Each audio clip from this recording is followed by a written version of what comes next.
Hello friends, welcome back. இன்னைக்கு நம்ம caramel சேமியா பாயாசம் எப்படி பண்ணலாம் தான் பார்க்க போகிறோம். ஒரு பாயாசம் ரெசிபி தான், ரொம்பவே ஒரு டேஸ்டான ரெசிபி, ரொம்ப ஈஸியாகவும் பண்ணிடலாம். நீங்கள் சேமியா பாயாசம் பண்ணுற மாதிரியே தான் நம்ம பண்ணுவோம். ஆனால் நம்ம சுகரை கொஞ்சம் கேரமலைஸ் பண்ணி நம்ம கொஞ்சம் டிஃப்ரெண்ட்டாக பண்ணுவோம். அப்படியே நீங்கள் ப்ரொசீஜரை ஃபாலோ பண்ணிங்கன்னா ரொம்ப ரொம்ப ஈஸியாக ரொம்ப சீக்கிரமாகவே ஒரு டேஸ்டியான பாயாசத்தை ரெடி பண்ணிடலாம். இப்போ நம்ம கேரமல் பாயாசம் எப்படி பண்ணலான்னு பார்த்துடலாம். முதல்ல பாயாசம் செய்கிறதுக்கு நம்ம ஸ்டவ்வில் கடாய் எடுத்து வச்சுக்கலாம். கடாயை நீங்கள் எடுத்து வச்சுட்டு அதுக்கப்புறமா ஸ்டவ்வை நீங்கள் ஆன் பண்ணிக்கோங்க. ஸ்டவ்வை ஆன் பண்ணிட்டு ஸ்டவ்வை லோ ஃப்ளேமில் வச்சுக்கோங்க. ஸ்டவ்வில் நம்ம கடாய் கொஞ்சம் சூடாகட்டும். சூடானதுக்கப்புறமா நம்ம நெய் நம்ம சேர்த்துக்கிடலாம். இப்போ நம்மளுக்கு சட்டி லைட்டாக சூடாக ஆரம்பிச்சிச்சு. இப்போ நம்ம நெய் நம்ம சேர்த்துக்கலாம். நெய் ஒரு 3 டேபிள் ஸ்பூன் நான் நெய் நான் சேர்க்க போகிறேன். 3 டேபிள் ஸ்பூன் நெய் சேர்த்துக்கோங்க. மொத்த பாயாசத்துக்கே நம்ம 3 டேபிள் ஸ்பூன் தான் பயன்படுத்த போகிறோம். அது மொத்தத்தையுமே முதல்ல இப்போவே நீங்கள் சேர்த்துக்கோங்க. நெய் கொஞ்சம் அதிகமாக சேர்த்துக்கிட்டோம்னா பாயாசத்துக்கு கொஞ்சம் நல்லாயிருக்கும். அதனால் ஒரு 3 டேபிள் ஸ்பூன் சேர்த்து நெய் நல்லா மெல்ட் ஆகட்டும். மெல்ட் ஆனதுக்கப்புறமா நம்ம எப்போவுமே பாயாசத்துக்கு போடுற அண்டிப்பருப்பையும் கிறிஸ்மஸ் பழத்தையும் நம்ம முதல்ல வதக்கி எடுத்துக்கிடலாம். நம்மளுக்கு இப்போ நெய் ஃபுல்லாகவே நல்லா மெல்ட் ஆகி நெய் நல்லா சுட ஆரம்பிச்சிச்சு. இந்த நேரத்தில் நம்ம அண்டிப்பருப்பு நம்ம சேர்த்துக்கிடுவோம். அண்டிப்பருப்பு ஒரு 20லேருந்து ஒரு 25 அண்டிப்பருப்பு நான் சேர்த்துக்கிட்டேன். 25 அண்டிப்பருப்பு சேர்த்து ஸ்டவ்வை ஓரளவுக்கு மீடியம் ஃப்ளேமில் வச்சு ஒரு 1 நிமிஷத்துலேருந்து ஒரு 1.5 நிமிஷத்துக்கு மீடியம் ஃப்ளேமில் வச்சு நல்லா வதக்கி விடுங்க. அண்டிப்பருப்பை பொறுத்த வரைக்கும் எல்லாரும் பொன்னிறத்துக்கு வதக்கணும் அப்படின்னு சொல்லுவாங்க. எனக்கு ஓரளவுக்கு பொன்னிறத்தையும் தாண்டி லைட்டாக லைட் ப்ரௌன் கலரில் இருந்ததுன்னா அண்டிப்பருப்பு பொன்னிறத்தோட ரொம்பவே டேஸ்ட்டாக இருக்கும். அதனால் ஸ்டவ்வை ஓரளவுக்கு மீடியம் ஃப்ளேமில் வச்சு ஒரு 1.5 நிமிஷத்துக்கு அண்டிப்பருப்பு நல்லா லைட் ப்ரௌன் கலரில் மாற அளவுக்கு நம்ம வதக்கி எடுத்துக்கலாம் ஃபஸ்ட்டு. இப்போ நம்மளுக்கு அண்டிப்பருப்பு லைட்டாக அப்படி ப்ரௌன் கலருக்கு மாற ஆரம்பிச்சு. இப்போ ஸ்டவ்வை நம்ம லோ ஃப்ளேமுக்கு மாற்றிடுவோம். லோ ஃப்ளேமுக்கு மாற்றிட்டு ஒரு 10 செகண்டுக்கு மட்டும் வதக்கி விடுங்க. லோ ஃப்ளேமுக்கு மாற்றினக்கப்புறமா உடனே நம்ம கிறிஸ்மஸ் பழம் ஒரு 20லேருந்து ஒரு 25 கிறிஸ்மஸ் பழம் நம்ம சேர்த்துக்கிடுவோம். கிறிஸ்மஸ் பழம் சேர்த்து ரொம்ப வதக்கணும் தேவை கிடையாது. உங்கள் எல்லாருக்குமே தெரியும். லோ ஃப்ளேமில் வச்சே ஒரு 30 செகண்டுக்கு நீங்கள் நல்லா வதக்கி விட்டிங்கன்னா உங்களுக்கு கிறிஸ்மஸ் பழம் லைட்டாக அப்படி அதாவது பலூன் மாதிரி நம்மளுக்கு அப்படி உப்பும். அது லைட்டாக உப்புனக்கப்புறமா நம்ம ஸ்டவ்வை நம்ம ஆஃப் பண்ணிடுவோம். இந்த அளவுக்கு லைட்டாக உப்பிருச்சு. இந்த அளவுக்கு நம்மளுக்கு உப்புனாலே போதும். நம்ம இப்போ ஸ்டவ் ஆஃப் பண்ணிட்டோம். ஸ்டவ் ஆஃப் பண்ணி லைட்டாக வதக்கி விடுங்க. அந்த ஹீட்லேயே நம்மளுக்கு ரெண்டுமே நல்லா வதங்கிடும். இப்போ நம்மளுக்கு அண்டிப்பருப்பும் நல்லா நான் சொன்ன மாதிரியே லைட் ப்ரௌன் கலருக்கு மாறிடுச்சு. அதே நேரத்தில் கிறிஸ்மஸ் பழமும் நல்லா நம்மளுக்கு நெய்யில் வதங்கிடுச்சு. இது ரெண்டுத்தையுமே ஒரு செப்பரேட்டாக ஒரு பவுலுக்கு நம்ம மாற்றி முதல்ல வச்சுக்கிடுவோம். இதை நம்ம மாற்றினக்கப்புறமா நம்மளுக்கு எக்ஸ்ட்ராவாக நெய் கண்டிப்பாக நம்மளுக்கு கடாயில் இருக்கும். அது இருக்கணும். நான் முதலே சொன்னேன், மொத்த பாயசத்துக்கும் தேவையான நெய் நான் முதல்ல சேர்த்துட்டேன்னு. இந்த நெய்யில் தான் அதுக்கப்புறமா நம்ம சேமியாவை நம்ம நெய்யில் வதக்க போகிறோம். அதனால் நான் சேமியா எடுத்துக்கிட்டேன். சேமியா பார்த்துக்கிட்டிங்கன்னா நான் சேமியா ஒரு 70 கிராம் சேமியா எடுத்துருக்கேன். சேமியாவோட நம்மளுக்கு முழுசாக கடையில் வாங்கும்போது நீளமாக இருக்கும். அதை நம்ம இந்த அளவுக்கு சின்ன சின்ன சைஸஸாக கட் பண்ணி எடுத்துக்கிடணும். இதை அப்படியே நம்ம கடையில் சேர்த்துக்கிடுவோம்.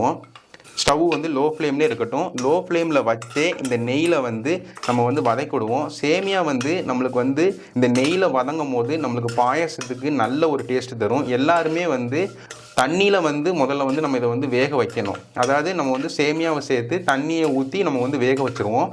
ஆனால் நம்ம இந்த மாதிரி சில பேர் வதக்க மாட்டாங்க. நெய்யில் வதக்கினா நல்ல ஒரு டேஸ்ட் நம்மளுக்கு பாயசத்துக்கு தரும். அதனால் முதல்ல நெய்யில் வதக்கிடுவோம். நல்லா வதக்கி முடித்து இந்த சேமியாவோட கலர் ஓரளவுக்கு லைட் ப்ரௌன் கலருக்கு கோல்டன் ப்ரௌன் கலருக்கு மாறினக்கப்புறமா நம்ம தண்ணி சேர்த்து நம்ம திரும்ப இந்த சேமியா நல்லா கொதிக்க விட்டுக்கிடுவோம். ஃபஸ்ட்டு இப்போ ஸ்டவ்வை லோ ஃப்ளேமில் வச்சு ஒரு 1 நிமிஷத்துலேருந்து ஒரு 2 நிமிஷத்துக்கு நல்லா சேமியாவை வதக்கி விட்டுக்கோங்க நெய்யோட. இப்போ நம்மளுக்கு சேமியா ஓரளவுக்கு ப்ரௌன் கலரில் லைட் ப்ரௌன் கலரில் மாறிடுச்சு. இப்போ இந்த நேரத்தில் நம்ம தண்ணி நம்ம சேர்த்துக்கலாம். தண்ணி ரொம்ப தண்ணி சேர்க்காதீங்க. ஓரளவுக்கு கம்மியாகவே சேர்த்துக்கோங்க.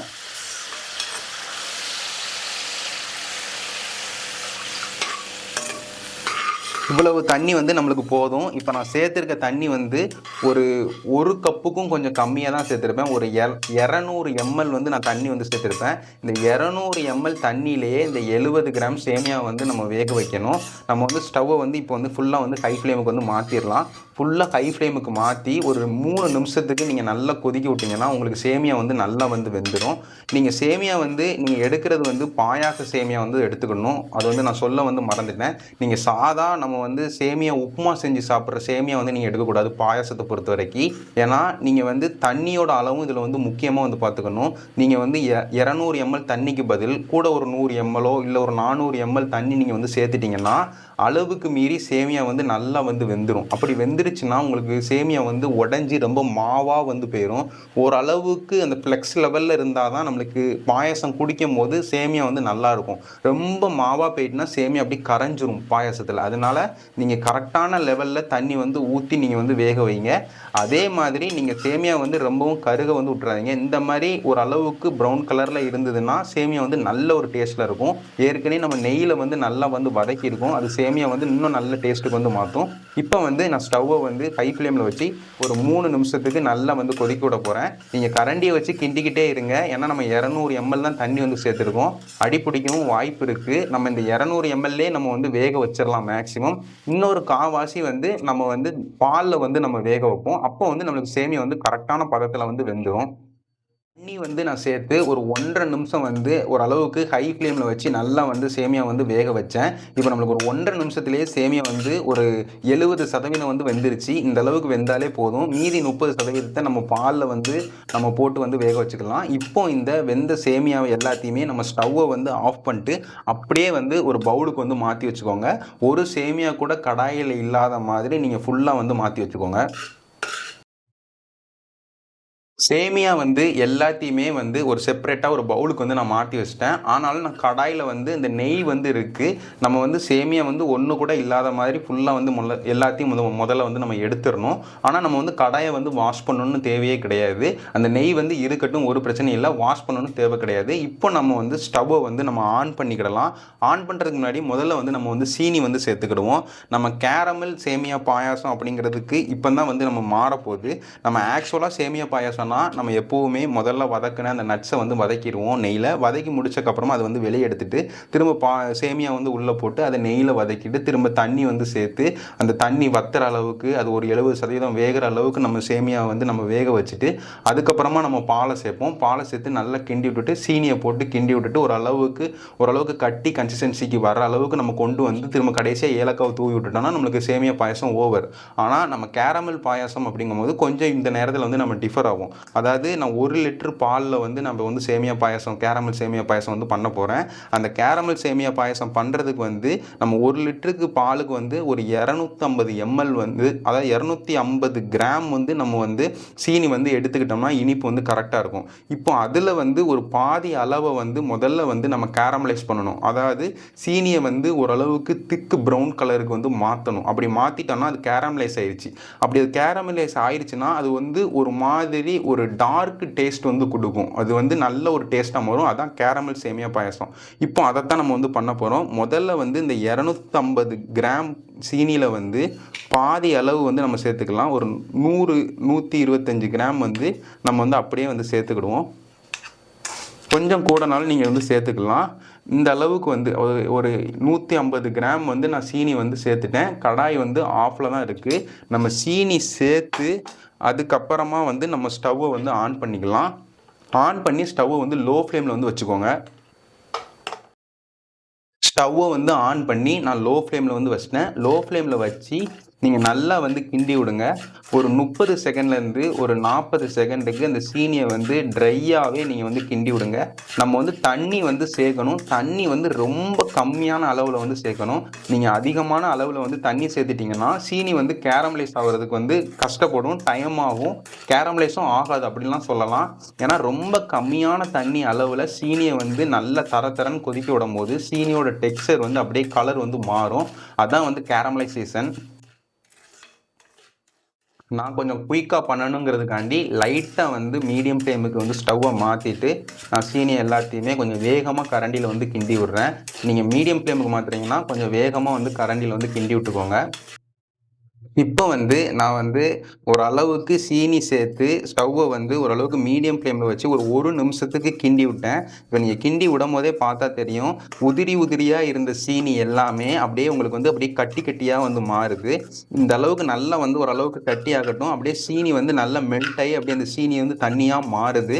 இந்த மாதிரி நல்லா வந்து கட்டி ஆகட்டும். ஓரளவுக்கு நல்லா வந்து கட்டி கட்டியாக மாறினதுக்கப்புறமா நம்ம கொஞ்சோண்டு தண்ணி சேர்த்துட்டோம்னா சீக்கிரமாக வந்து நம்மளுக்கு வந்து சீனி வந்து கேரமலைஸ் ஆயிரும். நம்ம முதல்லே சீனியை சேர்த்து கொஞ்சோண்டு தண்ணியை முதல்லே சேர்த்து அதை கொதிக்க விட்டோம்னா அது கேரமலைஸ் ஆகிறதுக்கு வந்து கொஞ்சம் டைம் எடுக்கும். நம்ம இது வந்து இந்த மாதிரி முதல்ல வந்து நல்ல ஒரு 2 நிமிஷத்துலேருந்து ஒரு 3 நிமிஷத்துக்கு தண்ணி சேர்க்காம முதல்ல ட்ரையாக வந்து சீனியை வந்து வதக்கி விட்டுக்கிட்டோம்னா அது கேரமலைசேஷன் வந்து சீக்கிரமாக வந்து நம்மளுக்கு வந்து மாறிடும். இப்போ வந்து நம்மளுக்கு ஒரு அளவுக்கு நல்லா கட்டி ஆயிடுச்சு, நல்லா மெல்ட்டாகவும் ஆரம்பிச்சிட்டு இந்த ஸ்டேஜில் வந்து நம்ம ஸ்டவ்வை வந்து லோ ஃப்ளேமுக்கு மாற்றிட்டு கொஞ்சோண்டு தண்ணி வந்து சேர்த்துக்கலாம். தண்ணி வந்து ஒரு ஸ்பூனில் சேர்க்குற மாதிரி தான் வந்து நீங்கள் வந்து சேர்க்கணும். ஒரு 3 டீஸ்பூன் ஒரு 4 டீஸ்பூன் அந்த லெவலில் தான் வந்து சேர்க்கணும். அதிகமாக வந்து சேர்த்துடக்கூடாது. இது போதும். நம்ம வேணும்னா திரும்ப வந்து நம்ம வந்து சேர்த்துக்கலாம். முதல்ல வந்து ஒரு 2 டீஸ்பூன் வந்து தண்ணி சேர்த்தேன். அது பத்தலை. இப்போ வந்து கூட கொஞ்சம் வந்து தண்ணி சேர்த்துக்கிறேன். கூட வந்து ஒரு 3 டீஸ்பூன் வந்து தண்ணி சேர்த்துக்கலாம். ஒரு 5 டீஸ்பூன். மொத்தமாக ஒரு 1/4 கப்பு தண்ணி வந்து நீங்கள் சேர்த்துக்கிட்டிங்கன்னா உங்களுக்கு வந்து கரெக்டாக வந்து இருக்கும். ஸ்டவ் வந்து லோ ஃப்ளேம் முதல்ல வந்து இருக்கட்டும். நல்லா வந்து கிண்டி விட்டுக்கோங்க. நல்லா கிண்டி முடிச்சக்கப்புறமா ஸ்டவ்வை வந்து ஃபுல்லாக வந்து ஹை ஃப்ளேமுக்கு மாற்றிடுங்க. ஹை ஃப்ளேமுக்கு மாற்றிட்டு வேகமாக கிண்டி விட்டுக்கிட்டே இருங்க. இப்போவே உங்களுக்கு பார்த்தா தெரியும், ஓரளவுக்கு இந்த சீனியோட கலர் வந்து லைட்டாக ப்ரௌன் கலரில் வந்து மாற ஆரம்பிச்சிட்டு இது நல்ல டார்க் ப்ரௌன் கலரில் மாறிடுச்சுன்னா நம்மளுக்கு கேரமலைசேஷன் வந்து ரெடி ஆயிடுச்சுன்னு அர்த்தம். 2வது தடவை தண்ணி சேர்த்தக்கப்புறமாவும் நான் நல்லா வந்து கிண்டி விட்டுட்டேன். கிண்டி முடிச்சக்கப்புறமா நம்ம கிண்டுறதை வந்து கொஞ்சம் வந்து ஸ்டாப் பண்ணிடுவோம். ஸ்டவ் வந்து ஹை ஃப்ளேமில் தான் இருக்குது. நம்ம கிண்டிக்கிட்டே இருந்தோம்னா கேரமலைஸ் ஆக வந்து நேராகும். அதனால் நம்ம ஸ்டவ் வந்து ஹை ஃப்ளேமில் வச்சுட்டு ஒரு 40 செகண்டுக்கு ஒரு தடவை 40 செகண்டுக்கு ஒரு தடவை நம்ம லைட்டாக வந்து மட்டும் கிண்டி விட்டுக்கிடுவோம். நம்ம கிண்டி விட்றதை ஸ்டாப் பண்ணால் தான் அது ஈஸியாக வந்து கேரமலைஸ் ஆகும். ஸ்டவ்வை வந்து ஹை ஃப்ளேமில் வச்சு ஒரு நிமிஷத்துக்கு நான் அந்த கிண்டி விட்றத வந்து 40 செகண்டுக்கு ஒரு தடவை 30 செகண்டுக்கு ஒரு தடவை பண்ணி விட்டுக்கிட்டே இருந்தேன். இப்போ நம்மளுக்கு நல்லா வந்து நீங்கள் வீடியோ பார்த்தாலே தெரியும், நல்லா வந்து நம்மளுக்கு வந்து சீனி வந்து கேரமலைஸ் ஆகிட்டு இருக்கு. இப்போ நம்மளுக்கு நல்லா வந்து சீனி வந்து நல்லா வந்து கேரமலைஸ் ஆகிடுச்சு. இப்போ ஸ்டவ்வை வந்து லோ ஃப்ளேமில் வச்சுக்கிடுவோம். லோ ஃப்ளேமில் வச்சுட்டு நம்ம வந்து பால் வந்து சேர்த்துடலாம். இப்போ வந்து நான் பால் வந்து சேர்த்துக்கிறேன். பால் வந்து காய்ச்சின பால் வந்து சேர்த்துக்கிறேன். கொஞ்சம் மெல்லவாக சேர்த்துக்கோங்க. ஏன்னா நல்ல ஹீட்டில் இருக்குது கடாய். மெதுவாக வந்து சேர்த்துக்கோங்க. ரொம்ப ஸ்பீடாலாம் வந்து சேர்த்துட வேண்டாம்.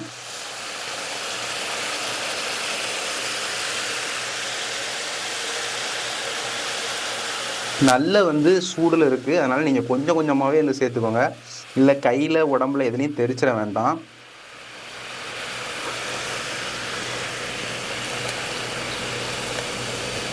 ஆடை எதுவுமே இல்லாத மாதிரி கொஞ்சம் வந்து தெளிஞ்ச மாதிரி வந்து சேர்த்துக்கோங்க.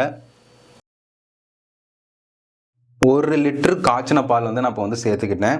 நீங்கள் காய்ச்சின பால் தான் வந்து நீங்கள் வந்து பயன்படுத்தணும். காய்ச்சாத பால் வந்து பயன்படுத்தாதீங்க. ஏன்னா நம்ம சீனியெல்லாம் ஃபஸ்ட்டே வந்து கேரமலைஸ் பண்ணிட்டோம். இப்போ வந்து நீங்கள் வந்து கரண்டியில் வந்து கிண்டணும். அதை முக்கியமாக மறந்துடாதீங்க. ஸ்டவ்வை வந்து லோ ஃப்ளேம்லேயே வச்சுட்டு நல்லா வந்து கிண்டி விடுங்க. நம்மளுக்கு அந்த கேரமலைஸ் ஆன சீனி எல்லாமே இந்த மாதிரி கட்டி கட்டியாக ஆயிரும். உடனே கட்டி ஆயிரும். ஆனால் நம்மளுக்கு அது ஒரு பிரச்சனையும் இல்லை. பால் வந்து நல்லா கொதிக்கும் போது நம்மளுக்கு அது திரும்பியும் நல்லா வந்து மெல்ட் ஆயிரும்.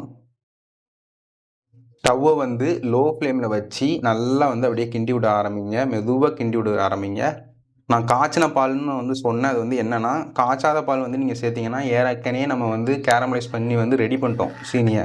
இப்போ நீங்கள் காய்ச்சாத பாலை சேர்த்து அது தெரிஞ்சு போயிடுச்சுன்னா நம்மளுக்கு பாயாசம் மொத்தமாக வேஸ்ட்டு. அந்த பாலும் 1 லிட்டர் பாலும் வேஸ்ட்டு. அதே மாதிரி நம்ம கேரமலைஸ் பண்ண டைமும் வேஸ்ட்டு, அந்த சீனியும் வேஸ்ட்டு. அதனால் காய்ச்சின பாலாக வந்து பார்த்து வந்து சேர்த்துக்கோங்க. அதே நேரத்தில் நான் வந்து இப்போது நீங்கள் ஸ்டெப்ஸ் பார்த்தாலே தெரியும். முதல்ல வந்து நட்ஸை வந்து வதக்கி எடுத்துக்கிட்டேன். அதுக்கப்புறமா நம்ம சேமியாவை வந்து வதக்கி எடுத்து அதை வந்து கொஞ்சம் வேக வச்சுக்கிட்டோம். அதுக்கப்புறமா நம்ம சீனியை வந்து கேரமலைஸ் பண்ணியிருக்கோம். இதே மாதிரி நம்ம முதல்ல வந்து சீனியை வந்து கேரமலைஸ் பண்ணி தனியாக ஒரு பவுலில் எடுத்து வச்சுட்டு அதுக்கப்புறமா நம்ம நட்ஸு, அதுக்கப்புறம் சேமியா, அதுக்கப்புறம் பால், அதுக்கப்புறம் கேரமலைஸ் ஆன சுகரை வந்து சேர்க்கலாம்னு நினச்சிங்கன்னா, இப்போ நீங்கள் வீடியோ பார்க்கும்போதே தெரியும், ஒரு பால் ஊற்றுறதுக்குள்ளேயே அந்த சுகர் வந்து கேரமலைஸ் ஆன சுகர் வந்து இறுகிட்டு, கேரமலைஸ் ஆன சுகர் வந்து ஈஸியாக வந்து இறுகிரும், காற்று பட ஈஸியாக வந்து இறுகிரும். அதுக்கப்புறம் நம்ம அதை வந்து நம்ம அந்த அந்த பவுல்லேருந்து இதுக்கு பாலுக்கு மாற்றுறதுக்கே நம்மளுக்கு வந்து ரொம்ப கஷ்டமாக போயிடும். அதனால் இந்த மாதிரி கரெக்டாக, அதாவது நமக்கு பாலை வந்து சுகரை வந்து கேரமலைஸ் பண்ணிட்டோம், பண்ண உடனே நம்ம பாலை சேர்த்து இந்த மாதிரி கிண்டி விடுற மாதிரி லெவலுக்கு வந்து நம்ம வந்து ஸ்டெப்ஸை வந்து கொஞ்சம் அட்ஜஸ்ட் பண்ணி பண்ணால் தான் நம்மளால் வந்து ஈஸியாக அந்த கேரமலைஸ் பாயசம் வந்து நம்மளுக்கு பண்ண முடியும். இப்போ வந்து நம்ம ஸ்டவ்வை வந்து ஓரளவுக்கு லோ ஃப்ளேம்லேயே வச்சு நம்ம வந்து நல்லா வந்து கிண்டி விடுறோம். அதாவது இந்த கரண்டியில் இருக்கிற கேரமலைஸ் ஆன சுகர் வந்து அப்படியே மெல்ட் ஆகணும். மெல்ட் ஆகிற வரைக்கும் நீங்கள் வந்து கிண்டி விடுங்க. அது மாதிரி நம்மளுக்கு பாயாசத்துலேயும் எங்கேயும் அந்த திட்டாக வந்து நம்மளுக்கு அந்த கேரமலைஸ் ஆன சுகர் இருக்கக்கூடாது. அது வந்து அப்படியே நல்லா வந்து மெல்ட் ஆகணும். அது வரைக்கும் நல்லா கிண்டி விடுங்க. அதுக்கப்புறம் நம்ம அடுத்த ப்ரொசீஜருக்கு வந்து போவோம். இப்போ வந்து நம்ம வந்து அந்த பாலை வந்து சேர்த்து அந்த கேரமலைஸ் ஆன சுகரோட நல்லா வந்து மிக்ஸ் பண்ணி விட்டுட்டோம். ஸ்டவ்வை வந்து ஓரளவுக்கு லோ மீடியம் ஃப்ளேமில் வச்சு ஒரு 2 நிமிஷத்துக்கு நல்லா வந்து மிக்ஸ் பண்ணி விட்டோம். 2 நிமிஷத்துக்கு மிக்ஸ் பண்ணி விடும்போது நான் முதலே சொன்னேன், அந்த கரண்டியில் ஒட்டியிருந்த இந்த கேரமலைஸ் ஆன சுகர் எல்லாமே மெல்ட் ஆகி அப்படியே நம்மளுக்கு வந்து இந்த பாலை நல்லா வந்து கலந்துருச்சு. இப்போ நம்மளுக்கு கேரமலைஸ் ஆன சுகர் எல்லாமே நல்லா வந்து பாலை நல்லா கரைஞ்சிருச்சு. இப்போ நம்மளுக்கு பாதி ப்ரொசீஜர் வந்து முடிஞ்சிருச்சு. கிட்டத்தட்ட இப்போ நீங்கள் பார்த்தீங்கனாலே உங்களுக்கு கிட்டத்தட்ட இது வந்து காஃபி மாதிரி இருக்கும். இந்த ஸ்டேஜில் வந்து நம்ம வந்து முதல்லையே வேக வச்ச, அதாவது நெய்யில் வதக்கி அதுக்கப்புறமா வேக வச்ச அந்த சேமியா வந்து நம்ம வந்து சேர்த்துக்கிடலாம். இது வந்து நம்ம ஏற்கனவே ஒரு 70% வந்து வேக வச்சுருக்கோம். மீதி வந்து நம்ம அப்படியே இந்த 30% இந்த கேரமலைஸ் ஆன பாயாசத்துக்கூடையே நம்ம வந்து சேர்த்து வேக வச்சிடலாம். ஏன்னா இன்னும் நம்ம வந்து ஒரு 15 நிமிஷத்துலேருந்து ஒரு 15 நிமிஷம் வந்து நம்ம வந்து குக் பண்ணுவோம். அப்படி குக் பண்ணும்போது நம்மளுக்கு வந்து 100% கரெக்டாக வந்து இந்த சேமியா வந்து நல்லா வந்து வெந்துடும். சேமியா வந்து கட்டியாக இருக்குன்னு நினைக்காதீங்க. நம்மளுக்கு வந்து அது வந்து பாலோடு சேரும் போது அது உதிரியாக பிரிஞ்சிடும். நீங்கள் பார்த்தாலே தெரியும், அப்படியே உதிரியாக வந்து நம்மளுக்கு நல்லா வந்து பிரிஞ்சிடும். ஸ்டவ் வந்து லோ மீடியம் ஃப்ளேம்லேயே இருக்கட்டும். இப்போ வந்து இதை வந்து நல்லா வந்து மிக்ஸ் பண்ணி விட்டு இது வந்து உதிரியாக பிரிஞ்சக்கப்புறமா நம்ம வந்து சீனி வந்து சேர்த்துக்கலாம். இந்த பாயசத்துக்கு தேவையான சீனி வந்து சேர்த்துக்கலாம். அதுக்கப்புறம் கேரமல் சேமியா பாயாசம் அப்படிங்கும்போது ஃபஸ்ட்டு டைம் இது நீங்கள் பண்ணுறீங்க, இது எப்படி டேஸ்ட்டில் இருக்கும்னே நீங்கள் தெரியாதுன்னு நினச்சிங்கன்னா, நம்ம சீனியை வந்து கேரமலைஸ் பண்ணிட்டாலே நம்மளுக்கு வந்து சீனி வந்து இனிக்கிற ஒரு ஸ்வீட், இனிக்கிற டேஸ்ட்டில் இருக்கும். அதை கேரமலைஸ் பண்ணும்போது அது ஒரு மாதிரி டார்க் டேஸ்ட், அது கசப்புத்தன்மைக்கு வந்து மாறும். அப்படி அது கசப்புத்தன்மைக்கு மாறும்போது நம்ம வந்து இந்த பாயாசத்துலேயே அந்த கசப்புத்தன்மை வந்து இருக்கும். அப்போ அதை வந்து அந்த கசப்புத்தன்மை கொஞ்சம் லைட்டாக தான் தெரியணும், ஆனால் கொஞ்சம் இனிக்கணும். அப்படி அந்த ஸ்டேஜுக்கு நம்ம அதை மாற்றணும்னா நம்ம அதுக்கு தகுந்த மாதிரி நம்ம வந்து சீனி வந்து நம்ம இப்போ வந்து சேர்க்கணும். இப்போ ஏற்கனவே நான் ஒரு 120 கிராம்லேருந்து 150 கிராம் நான் சீனி வந்து இதில் சேர்த்துருக்கேன். மீதி ஒரு 100 கிராம் நம்ம சீனியை வந்து சேர்த்துருவோம். சேர்த்தக்கப்புறமா அந்த கசப்புத்தன்மையோட டாமினேஷனோட இனிப்புத்தன்மையான டாமினேஷன் கூடுதான்னு பார்ப்போம். அப்படி கூடலைன்னா திரும்ப நம்ம வந்து சீனி வந்து சேர்க்குற மாதிரி இருக்கும். இப்போ வந்து அப்படியே லைட்டாக வந்து ஃபுல்லாக எல்லாம் உதிரியாக மாறுது. இன்னும் ஒரு நிமிஷத்துக்கு மட்டும் ஸ்டவ்வை வந்து ஓரளவுக்கு லோ மீடியம் ஃப்ளேமில் வச்சு நல்லா வந்து கிண்டி விடுங்க. நம்மளுக்கு சேமியா எல்லாமே உதிரியாக மாறினக்கப்புறமா நம்ம சீனி வந்து சேர்த்துக்கிடலாம். இப்போ வந்து நம்மளுக்கு வந்து ஓரளவுக்கு இந்த சேமியா எல்லாமே ஓரளவுக்கு நல்லா பிரிஞ்சு உதிரியாக வந்து நம்மளுக்கு மாறிடுச்சு. இந்த ஸ்டேஜில் ஸ்டவ்வை வந்து லோ ஃப்ளேமில் வச்சுட்டு நம்ம சீனி வந்து நம்ம சேர்த்துக்கலாம். அந்த மீதி உள்ள அந்த 100 கிராம் சீனி வந்து நம்ம அப்படியே வந்து நம்ம சேர்த்துக்கிறோம். சேர்த்து நல்லா வந்து மிக்ஸ் பண்ணி விட்டுக்கோங்க. மிக்ஸ் பண்ணி இந்த சீனி எல்லாமே நல்லா அந்த பாலோட மெல்ட் ஆனதுக்கப்புறமா நம்ம டேஸ்ட் எப்படி இருக்குன்னு வந்து பார்ப்போம். சீனி வந்து சேர்த்து நல்லா வந்து கிண்டி விட்டுட்டேன். இப்போ வந்து சீனி எல்லாமே நல்லா வந்து மெல்ட் ஆகிருக்கும். இந்த ஸ்டேஜில் வந்து நம்ம கொஞ்சமாக அந்த பாயாசத்தை எடுத்து அது வந்து எந்த லெவலில் வந்து டேஸ்ட் இருக்குது, எந்த லெவலில் கசப்பு இருக்குது அப்படிங்கிறத வந்து நம்ம பார்த்துடலாம். கசப்பு வந்து கொஞ்சம் கூட தான் இருக்குது. அதனால் நம்ம எக்ஸ்ட்ராவாக ஒரு 70 கிராம் சீனிக்கிட்டே சேர்க்குற மாதிரி தான் கசப்பு இருக்குது. அதனால் நம்ம ஒரு 70 கிராம் நம்ம வந்து சீனி வந்து இப்போ வந்து எக்ஸ்ட்ராவாக வந்து நம்ம சேர்த்துக்கிடலாம். இப்போ வந்து ஒரு 70 கிராம் வந்து நான் வச்சுருக்கேன். இதில் வந்து ஃபுல்லாக 70 கிராம் சேர்த்துட வேண்டாம். முதல்ல வந்து ஒரு 40 கிராம் வந்து சேர்த்துக்கிடுவோம். இதை வந்து சேர்த்து ஃபஸ்ட்டு வந்து நல்லா வந்து மிக்ஸ் பண்ணி விடுவோம். அதுக்கப்புறமா வந்து செக் பண்ணுவோம். செக் பண்ணி ஓரளவுக்கு ஸ்வீட்னஸ் வந்து கரெக்டாக இருக்கான்னு பார்த்துக்கிடுவோம். பார்த்ததுக்கப்புறமா நம்ம வந்து சேர்க்கணுமா சேர்க்க வேண்டாமா சீனி எக்ஸ்ட்ராவா அப்படிங்கிறத வந்து நம்ம வந்து கன்ஃபார்ம் பண்ணிக்கலாம். இப்போ வந்து ஸ்டவ் வந்து லோ ஃப்ளேம்லேயே இருக்கட்டும். நம்ம பாயாசம் ஃபுல்லாகவே வந்து லோ ஃப்ளேமில் தான் பண்ணணும். நீங்கள் ஹை ஃப்ளேமுக்கு போக முடியாது. மீடியம் ஃப்ளேமுக்கு போகிறீங்கன்னா நீங்கள் கரண்டியை வந்து வேகமாக கிண்டி விட்ற மாதிரி இருக்கும். இல்லைனா உங்களுக்கு பால் வந்து கீழே வந்து அடி வந்து பிடிச்சிடும். இப்போ வந்து நான் மீடியம் ஃப்ளேமுக்கு போயிட்டு நான் கொஞ்சம் வேகமாக பண்ணணுங்கிறதுக்காண்டி மீடியம் ஃப்ளேமுக்கு போயிட்டு கரண்டி வந்து கொஞ்சம் வேகமாகவே கிண்டி விட்டுறேன். அடி எதுவுமே பிடிக்காத மாதிரி கவனமாக பார்த்து கிண்டி விட்டுக்கிட்டு இருக்கேன். இப்போ வந்து நல்லா மெல்ட் ஆனதுக்கப்புறமா நம்ம டேஸ்ட் வந்து அந்த ஸ்வீட் டேஸ்ட் வந்து வந்துருச்சா, டாமினேட் பண்ண ஆரம்பிச்சிருச்சா அப்படிங்கிறத வந்து நம்ம பார்த்துடலாம். இப்போ வந்து நம்ம சீனி சேர்த்து ஸ்டவ் வந்து மீடியம் ஃப்ளேமில் வச்சு ஒரு நிமிஷத்துக்கு கிண்டி விட்டுட்டோம். நம்மளுக்கு நல்லா வந்து சீனி எல்லாமே மெல்ட் ஆயிடுச்சு. இந்த நேரத்தில் லோ ஃப்ளேமுக்கு வந்து ஸ்டவ்வை மாற்றிட்டு திரும்பி நம்ம வந்து இனிப்பு வந்து எந்த லெவலில் இருக்குங்கிறத பார்த்துருவோம். இப்போ வந்து நம்மளுக்கு அந்த இனிப்பு வந்து கொஞ்சம் வர ஆரம்பிச்சிருச்சு. இப்போ இனிப்பு வந்து நல்லாவே தெரியுது. இந்த லெவலே போதும். நீங்கள் இனிப்பு வந்து அதிகமாக எடுக்க மாட்டீங்கன்னு நினச்சிங்கன்னா உங்களுக்கு இனிப்பு வந்து இது போதும். ஆனால் கொஞ்சம் நல்லா இனிப்பாக இருந்தால் நல்லா இருக்குமே அப்படின்னு நீங்கள் நினச்சிங்கன்னா கூட வந்து ஒரு 20 கிராம் வந்து நான் வந்து சீனி சேர்த்துக்கிறேன். எனக்கு வேணும் அப்படிங்கிறதுக்காண்டி நான் சீனி வந்து ஒரு 20 கிராம் மட்டும் நான் சேர்த்துக்கிட்டேன். ஒரு 2 டேபிள் ஸ்பூன்லேருந்து ஒரு 3 டேபிள் ஸ்பூன் மட்டும் சேர்த்துக்கோங்க. இப்போ வந்து உங்களுக்கு எந்த லெவல், அதாவது பாயசம் மேக்ஸிமம் நம்மளுக்கு வந்து ஓவர் ஆயிடுச்சு. இப்போ நம்ம முதல்ல வந்து அந்த கசப்பு தன்மையில் வந்து நம்மளுக்கு பாயசம் இருந்தது. நம்ம சீனியை சேர்க்க அது வந்து அந்த கசப்புத்தன்மை லெவலுக்கு ஈக்குவல் ஆகி அதை விட கொஞ்சம் டாமினேட் வந்து ஆயிடுச்சு. இப்போ இனிப்புத்தன்மை வந்து கொஞ்சம் தெரிய ஆரம்பிச்சிருச்சு. அப்போனா ஃபுல்லாக கசப்புத்தன்மை தெரியாதுன்னெலாம் கிடையாது. அந்த கசப்பும் இருக்கும், அந்த இனிப்பும் இருக்கும். அது வந்து ஒரு நல்ல ஒரு டேஸ்ட். அதுதான் அந்த கேரமலைசேஷன் அப்படிங்கிறது. அது அந்த கேரமல் புட்டிங். அதுக்கப்புறமா நம்ம வந்து கேக் செய்யும் போது அந்த மேலே உள்ள லேயர் வந்து இந்த டார்க் ப்ரௌன் கலரில் இருக்கும். அந்த லேயர் வந்து கொஞ்சம் கசப்பாக தான் இருக்கும். ஆனால் ஒரு டிஃப்ரெண்ட் டேஸ்ட்டாக தான் இருக்குது, ஆனால் கசப்பாக இருக்குது அப்படிங்கிற மாதிரி நம்ம கன்ஃபியூஸ் ஆகும். அந்த மாதிரி ஒரு டேஸ்ட்டில் இருக்கிற ஒரு பாயாசம் தான் இது. ஒரு நல்ல ஒரு டேஸ்ட்டு, ஒரு டிஃப்ரெண்ட்டான ஒரு டேஸ்ட்டு நல்லாயிருக்கும். கண்டிப்பாக வந்து ட்ரை பண்ணி பாருங்கள். இப்போ வந்து நான் 20 கிராம் வந்து நான் சேர்த்து நல்லா வந்து மிக்ஸ் பண்ணி விட்டுட்டேன். இதுக்கு மேலே நம்ம வந்து சீனி தேக்க தேவையே கிடையாது. இப்போ வந்து 1 லிட்டர் பால் வந்து சேர்த்துருக்கேன். ஸ்டவ்வை வந்து ஓரளவுக்கு மீடியம் ஃப்ளேமில் வச்சுட்டு இந்த 1 லிட்டரை ஒரு 600 எம்எல்லாக நம்ம வந்து மாற்றணும். அதாவது பாலை வந்து இந்த சுண்ட காய்ச்சி அப்படிம்பாங்கல்ல, பாலை வந்து நம்ம காய்க்க சுட வைக்க பால் வந்து அப்படி இறுக ஆரம்பிக்கும், கட்டியாக வந்து மாற ஆரம்பிக்கும். பாயாசத்தோட கன்சிஸ்டன்சியும் அதுதான். இப்போ நீங்கள் வீடியோ பார்த்தாலே தெரியும், பாயாசம் வந்து நல்லா தண்ணியாக வந்துருக்கு. இன்னும் ஒரு 5 நிமிஷத்துக்கு நம்ம நல்லா வந்து கொதிக்க விட்டுக்கிட்டே இருந்தோம்னா பாயாசம் வந்து அப்படி இறுக ஆரம்பிக்கும். சீனியெல்லாம் சேர்த்துருக்கனால, சேமியாலாம் சேர்த்துருக்கனால பாயாசம் வந்து அப்படி இறுக ஆரம்பிக்கும். அப்படி லைட்டாக நம்மளுக்கு அந்த பாயாசம் ஃப்ளோ கன்சிஸ்டன்சிக்கு வந்துருச்சுன்னா நம்ம வந்து அதுக்கப்புறமா வந்து ஸ்டவ்வை வந்து ஆஃப் பண்ணிடலாம். இப்போ வந்து ஸ்டவ்வை வந்து மீடியம் ஃப்ளேமில் வச்சு ஒரு 5 நிமிஷத்துக்கு நல்லா வந்து கிண்டி விடுங்க. அந்த 5 நிமிஷத்தில் 3 நிமிஷம் கழிச்சே நம்ம வந்து ஏற்கனவே வதக்கி வச்ச அந்த நட்ஸை வந்து சேர்த்துடலாம். அது கூட ஏலக்காவும் வந்து சேர்த்துடலாம். அதுக்கப்புறமா ஒரு 2 நிமிஷத்துக்கு கொதிக்க விட்டோம்னா நம்மளுக்கு பாயாசம் வந்து ஃபுல்லாக வந்து கம்ப்ளீட் ஆயிரும். மொத்தமாக நம்மளுக்கு இந்த பாயாசம் செய்கிறதுக்கே ஒரு 15 நிமிஷத்துலேருந்து ஒரு 20 நிமிஷம் தான் நம்மளுக்கு வந்து ஆகும். இப்போ வந்து நான் சொன்ன மாதிரியே மீடியம் ஃப்ளேமில் வச்சு ஒரு 2 நிமிஷத்துக்கு தான் நான் வந்து கிண்டினேன். 2 நிமிஷத்துலேயே நீங்கள் பார்த்தீங்கனாலே தெரியும், நல்லா வந்து இந்த பாயாசம் கன்சிஸ்டன்சிக்கு நல்லா வந்து இறுகிருச்சு. அதை நம்ம கேரமலைஸ் பண்ணனால சீக்கிரமாக வந்து நம்மளுக்கு வந்து இறுகுது. அதனால் நம்ம வந்து ஒரு 2 நிமிஷம் வந்து நம்ம கிண்டினாலே போதும். 2 நிமிஷம் நம்ம கிண்டினோம், ஓரளவுக்கு நல்லா வந்து இறுகிருச்சு. இந்த ஸ்டேஜில் ஸ்டவ்வை வந்து லோ ஃப்ளேமில் வச்சுட்டு நம்ம வந்து முதல்லையே நம்ம வதக்கி வச்ச அந்த நட்ஸ் எல்லாத்தையுமே வந்து நம்ம சேர்த்துடலாம். அதாவது இந்த கிறிஸ்மஸ் பழத்தையும் அதே நேரத்தில் இந்த முந்திரி பருப்பையும் வந்து நம்ம சேர்த்துக்கிட்டோம். அது கூடவே நம்ம வந்து ஏலக்காய் பொடியும் வந்து சேர்த்துக்கலாம். ஏலக்காய் பொடி வந்து கொஞ்சம் நல்லாவே சேருங்க. ஒரு 1/4 டீஸ்பூனுக்கும் கொஞ்சம் கூட, ஒரு 1/2 டீஸ்பூனுக்கும் கொஞ்சம் கம்மியாகவே வந்து சேர்த்துக்கோங்க. ஏலக்காய் பொடியும் சேர்த்து நல்லா வந்து மிக்ஸ் பண்ணி விட்டுக்கோங்க. ஸ்டவ் லோ ஃப்ளேமில் இருக்குது. ஜஸ்ட்டு மிக்ஸ் மட்டும் பண்ணி விடுங்க.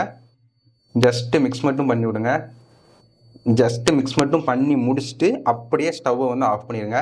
பாயாசம் வந்து நம்மளுக்கு முடிஞ்சிருச்சு. நீங்கள் ரொம்ப நேரம் வந்து நீங்கள் பாயாசத்தை வந்து கொதிக்க விட்டுக்கிட்டே இருந்தீங்கன்னா அது ரொம்ப இறுகிடும். இப்போ நீங்கள் பார்த்தீங்கன்னாலே தெரியும், அது வந்து ஓரளவுக்கு நல்லா வந்து இறுகிருச்சு.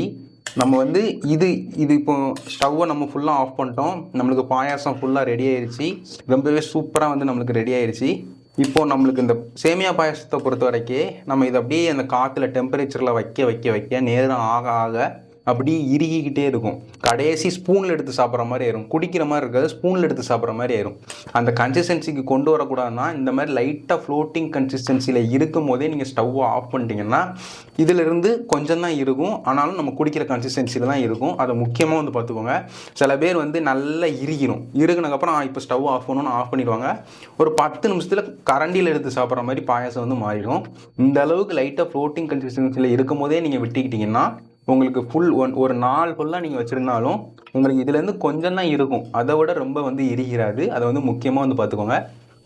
இப்போ நம்ம இந்த கேரமல் பாயாசத்துக்கு வந்து வருவோம். கடைசியாக கேரமல் பாயாசங்கும் போது நான் முதல்லே சொன்ன மாதிரி தான் ஒரு கசப்புத்தன்மை இருக்கும், ஒரு இனிப்புத்தன்மை இருக்கும்.